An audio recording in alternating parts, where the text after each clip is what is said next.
Hi, it's Kevin Lobates here, and video 11 in a series commissioned by the Helsinki Blockchain Center. And today's question is, why do blockchains use blocks? And the immediate answer to that is, well, actually, there are some distributed ledgers out there that do not use blocks. For example, tangles or directed acyclic graphs.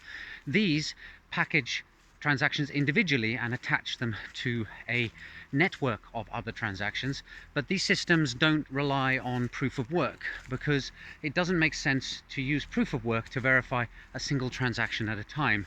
There are just too many of them.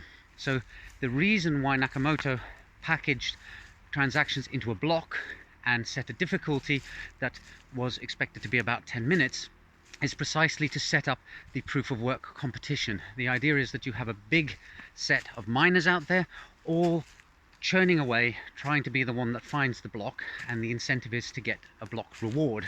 And if you didn't have blocks, if you were packaging individual transactions, either you would have to have very short competitions.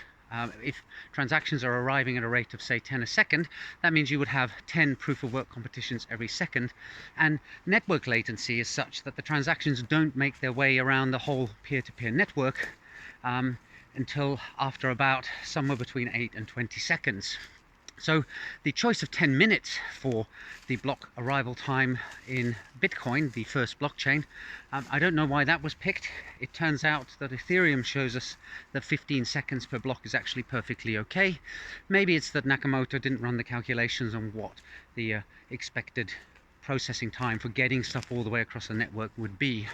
But anyway, there you have it. We package transactions into blocks in blockchains that use proof of work so that there are clear points at which the next competition starts and the previous proof of work competition ends. As for systems that use proof of stake, well, maybe there it's a matter of efficiencies that the verifiers, especially if there's a cycle of verifications before a block gets added, if you were doing that process on lots of individual transactions, again, you would have an awful lot of computational overhead. I'm not sure, but that's the answer for today's video. Hope you found it interesting, and see you in the next one soon. Bye for now.